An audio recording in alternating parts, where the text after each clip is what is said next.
friends, welcome back to my channel.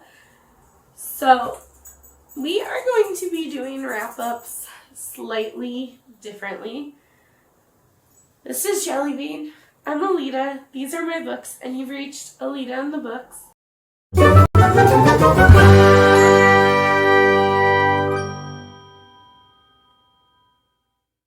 Sorry if I sound a little congested. I think my student might have got me a little bit sick, but I'm trying to power through anyway because it's my rebirth day today. So if you are new around here or you just don't know what a rebirth day is, it's like your birthday, but better. So it has been 19 years since I was considered cured of cancer, and it's been 24 years from today that I've been, since I was diagnosed with cancer. So I always celebrate, because it's something to very much celebrate. But we went out, we did our stuff, we had some fun.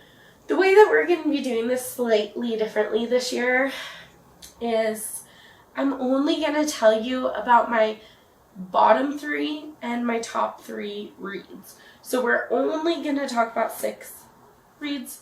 We'll see every month. I'm pretty sure it's going to stay my 6. But I don't know, one month if I have 5 amazing reads, I might have to talk about all of them.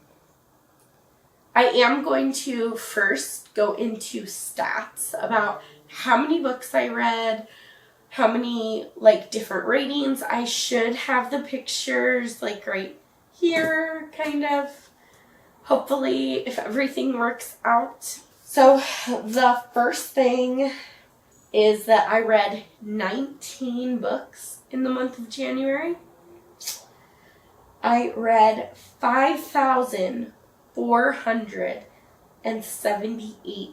I DNF'd 3 books this month, which are my 3 least favorite books. Then one of my goals was to read more series, not be afraid of them.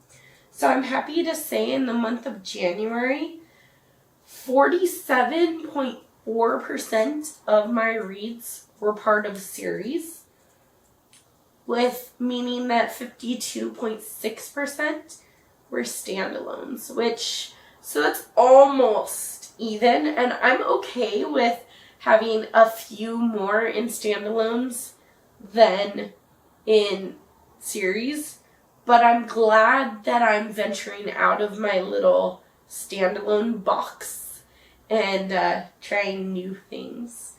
We're going to talk about genre. And like I said, the pictures should be up, I hope.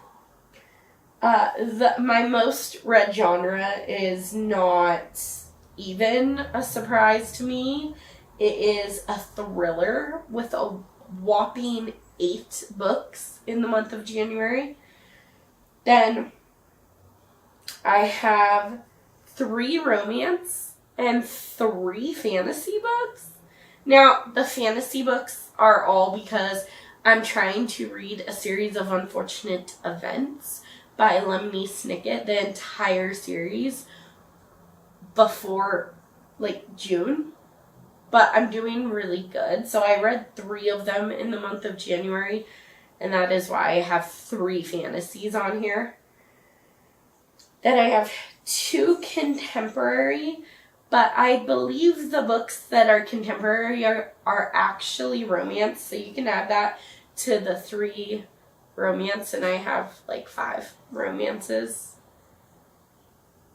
Then I have 1 fiction book, 1 nonfiction, and 1 horror novel. So an all-around balanced bookish diet, I think.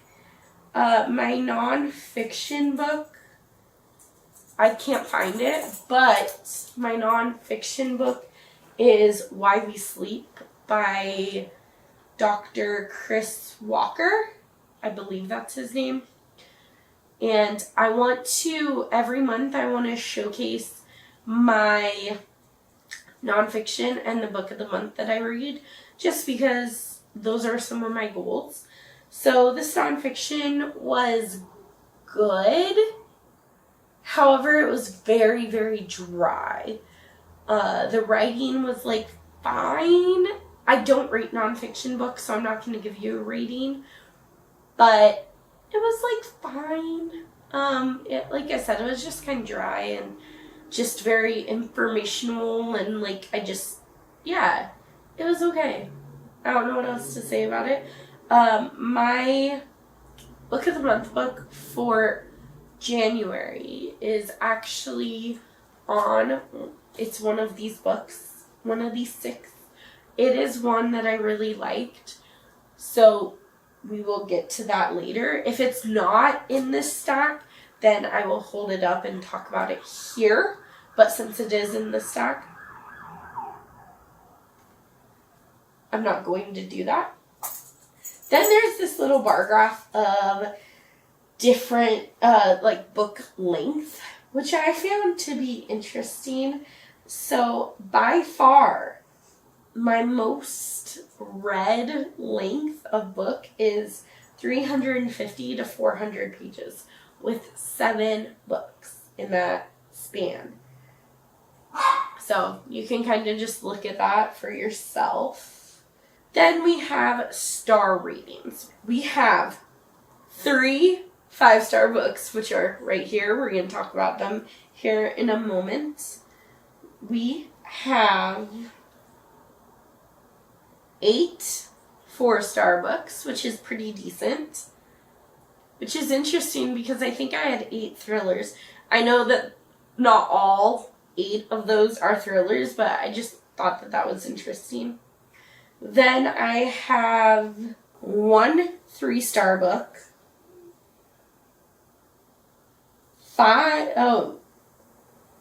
3 2-star books, and 1 1-star book.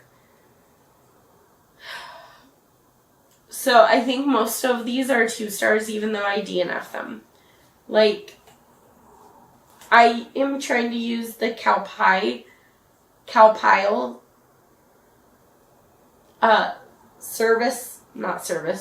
sheet that G from Book Roast has created a long time ago. I'm trying to use that and be fair with my judgments of these books. Okay, I'm going to pop the little age category up.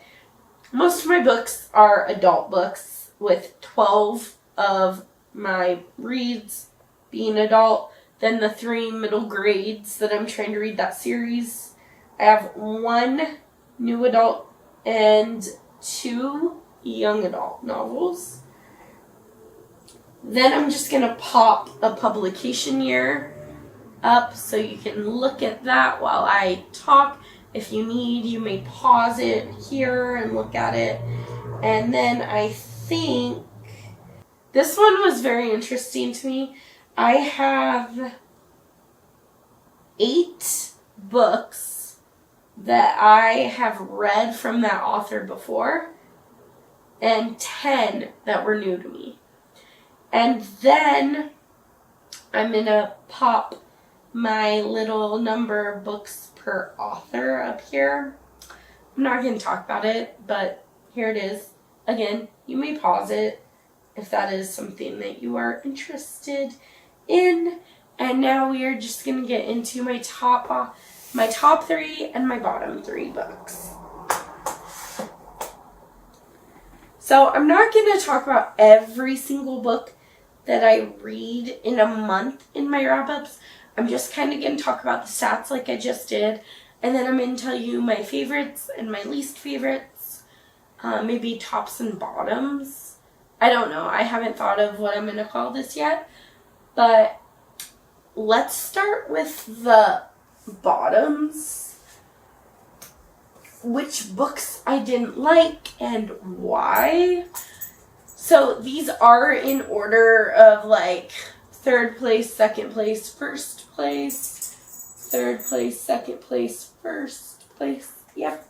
Alright, so 3rd place as my third worst book is Archer's Voice by Mia Sheridan.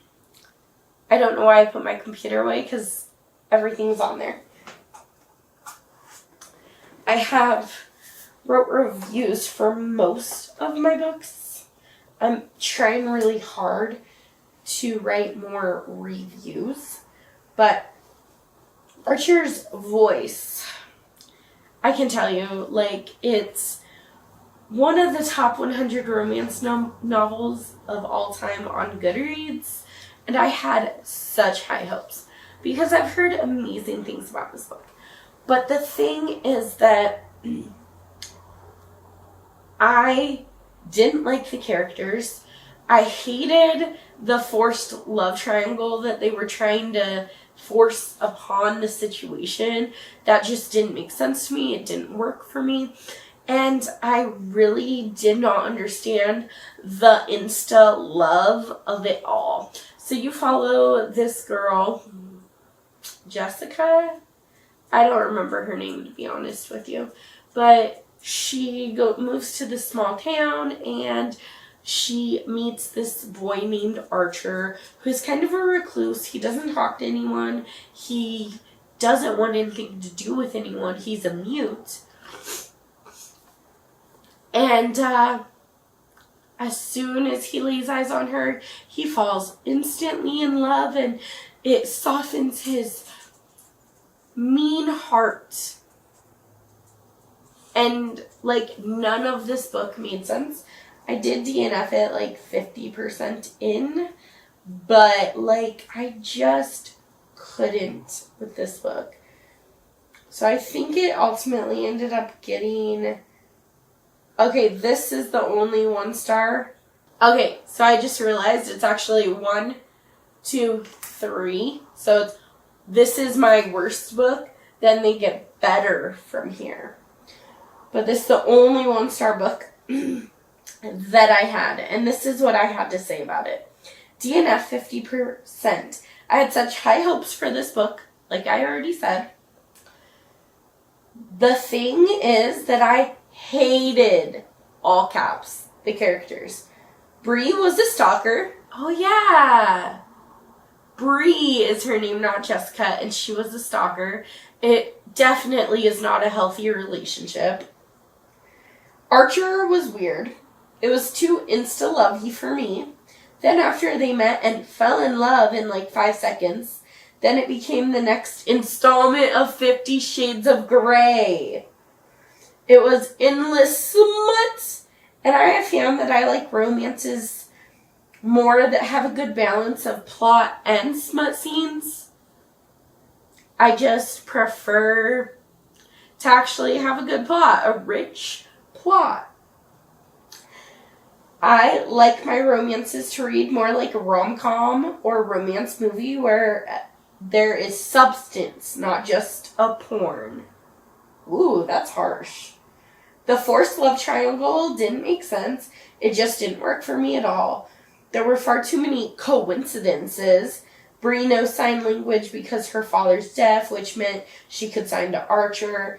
Bree lost both of her parents, as had Archer, etc. If you find yourself thinking, oh, how convenient, more than once or twice in a story, it's probably too convenient. I didn't buy that Bree was able to get through to Archer so easily. If someone's been a recluse for nearly 20 years, it might take more than what she had to put in and just instantly loving him. So yeah, pretty much everything that I said. I did not like this book.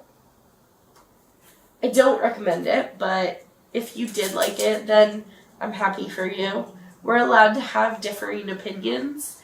That's what makes the world go around. I'm sorry that I still have to have this disclaimer, but that's okay. I just didn't love it. Not for me. I will be unhauling it. I will not be unhauling books until I earn a book haul, though, because there's this local bookstore that takes old books and sells them and gives you store credit when you bring them in. So that is the plan with this. So it will still be in my library, but not in my library for right now, if that makes sense. I will actually be unhauling all 3 of these, but that was definitely my worst book of January. Okay, so my second least favorite book of January is Hide by Kiersten White. So I DNF'd this one at like 27%. My review just says, couldn't connect to the story, was bored, didn't like the characters, plus I think there were too many points of view for such a short book, so I never really got to know any of them or care about any of them. And I know I gave up on it pretty early. I think I made it like 80-ish pages, but like I just wasn't having fun with it. And that's why I read, to have fun. So this makes me sad though, because I really was excited for this. So this is like I think on Goodreads it says it's a horror thriller. You follow these like 10 characters that go to this amusement park, which like cool little map.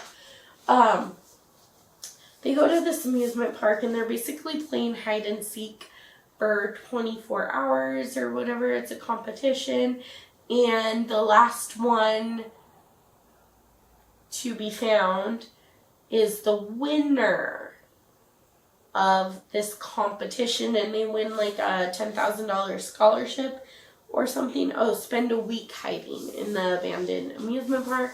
And just like there was too much going on, too many characters for me to keep them straight, and I was just so sadly disappointed, because this is such a beautiful cover. And like, I know you're not supposed to judge a book by its cover, but we all do a little, right? The last one was another DNF. So this one was a 2-star book, but I did end up DNFing it. I mean, technically I'm counting it as finished, but I guess technically it's a DNF. Let me explain. I read The Thursday Murder Club by Richard Osman. So here's the synopsis of this book, is that it's like about a bunch of old people in this like retirement village that are obsessed with true crime. And then there's this murder that takes place in this village, and these ragtag teams up to investigate the murder. Here's what I said. I wanted to love this book. I've heard amazing things about this series. I didn't love it or even really like this one. The premise of this sounded cute, but the execution just didn't work for me. The writing was only okay. The plot was highly illegal and made it not enjoyable for me. The characters have little to no moral compass. At the end, I just didn't care. I actually didn't technically finish it, but I went and skimmed the last 50-ish pages. So I'm counting it. Alright, now let's move on to my favorite books and just shake off all the negativeness. So this one goes from 3 to 1. These are all my favorites of the month of January. But in number 3 slot is Hidden Pictures by Jason Rouleck. Okay. So this one ended up getting 5 stars. These were all 5-star books. So the premise of this is that you follow this girl named Mallory, who is dealing with like addiction. She's been clean for a little bit, but she's trying to stay clean. So her sponsor gets her a job as a nanny, or gets her a job at an interview as a nanny to this wealthy family. And they know about her history and everything, but they still hire her to take care of their son named Ted. And that's all that you really know. You know that Ted is really, really cute and draws these really adorable pictures in his sketchbook, and that he really likes to draw. these pictures get seemingly worse throughout the book, and you have no idea what's going on. And I love this because I love the, like, untrustworthy, like, narrator type of thing. So, these were my words. I loved this book! And I shouted it to the world. So let me try it again. I loved this book! This book was legitimately scary. It had me hooked from the suspicious characters who I couldn't help but love, the darkness in this book, and it was so unpredictable, which gave it bonus points from me. This was action-packed, especially at the end.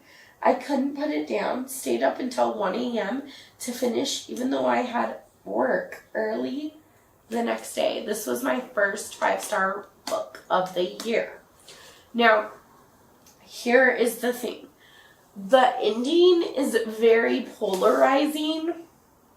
I clearly can't tell you what it is because it's spoilers, but it's very polarizing, and I've read a ton of reviews for this book, and people hate the ending. For me, though, I read a lot of thrillers. Like, thrillers are my bread and butter. Probably the bread and butter of this channel. Over the years, I've kind of expanded the types of books that I read, but I always go back to the comforts of a thriller. And I have never read a book that ended like this one did. At first, like, I can understand why people hate this ending. At first, I was like, oh, that's stupid. But the more I thought about it, the more it simmered with me, the more angry I became. And the more passion and the more feelings that I have towards a book, the more I know I loved it. So, perfection in a cup. Like, just read it. It was so good. I especially loved Mallory. She was probably a big part of the book that I loved. Okay, number 2 as my second favorite of January is this big, thick beast of a novel. This is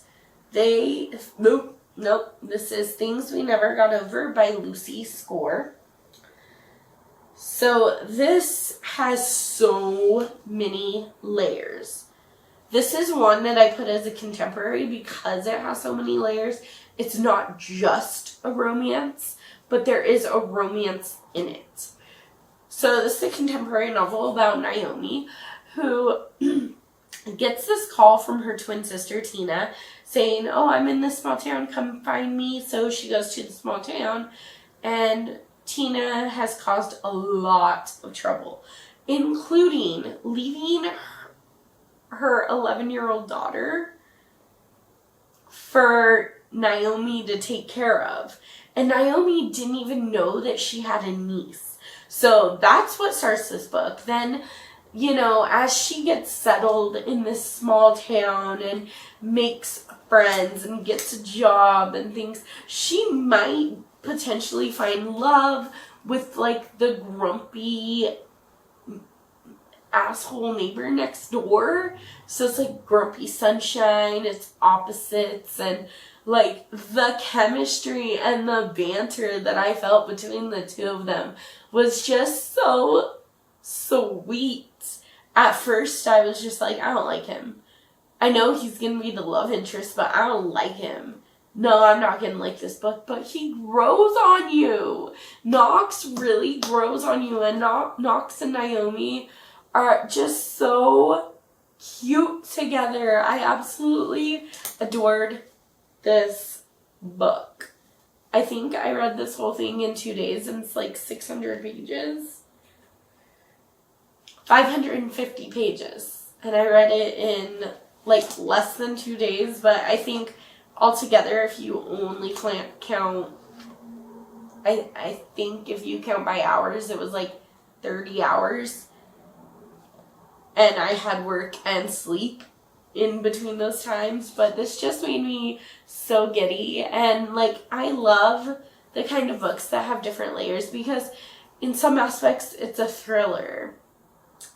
It's definitely a contemporary. In some aspects it's a romance. And like, Naomi just felt like my best friend. Like, we got to know each other. I wanted to be there to help her with everything.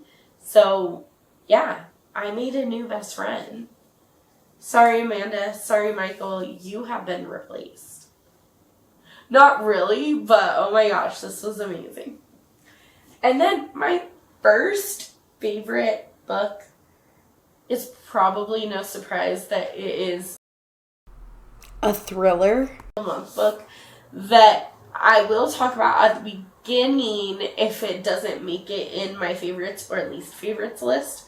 I hope that makes sense. So this is What Lies in the Woods by Kate Alice Marshall. And I was supposed to buddy read this with my friend, and I accidentally left this book at school over the weekend, and I felt so bad. But she's like, oh, it's okay, you're a faster reader than me, so I'll just get started, and when you go get your book, then you can kind of catch up. Because typically I do read a little bit faster than my friend. And the next day she texts me and she's like, I'm done. I'm like, oh, okay, what did I do? And she's like, I'm done with the book, you weirdo. And she said how amazing it was. So she kind of built it up in my head. So then I went into it thinking, oh, I'm going to hate this book. Or I don't think it's going to be as good as my friend said. Well, I'm here to tell you that it was better than I expected. So I don't want to tell you a whole lot about this because it is a thriller, and I think you should specifically go into this one not knowing a lot. So I think I'm just going to read the little blurb up here. They were 11 when they sent a killer to prison. They were heroes, but they were liars. So you follow this girl named Naomi. Oh my gosh. Back-to-back Naomis. Who was attacked when she was 11 in the woods. And her friends witnessed it. And now the guy that went to jail for it, went to prison for it, he has died. So now things are kind of popping up from their childhood. And I just thought this was very intense, very action-packed. I love books that have layers and that make you feel things more than, like, I just want to feel stuff when I read. I cried, I laughed, and I was angry in this little read. So I'll tell you what I said. What Lies in the Woods. This was perfection. It starts off kind of slow, but if you follow this, friend group that was like #goals, goal friend status. Naomi was brutally stabbed when she was 11. She survived and she sent a man to prison for the crime. He has died in prison. Now you find out that the 3 besties lied. This book makes you question everything and everyone. I did not trust anyone. The thing that really got me about this thriller is that it pushed all my buttons. It made me cry more than once, like ugly cry. It made me angry and made me fear for my life, all in one book. So that is precisely why I enjoyed this book so much. I hope you enjoyed this more like chill kind of chatty wrap up. Let me know down in the comments if this is the kind of video you like or if you like more chaos, because I can definitely do more chaos, but I do like the calmness of this video. I hope you enjoyed this video. Don't forget to give it a big thumbs up, subscribe to my channel, and let me know in the comments below if you like this kind of wrap up or if you want more chaos, and also if you've read any of the 6 books that I talked about. Also, let me know how many books you read in January. I love talking to you in the comments. And I will see you guys in the next video. Bye.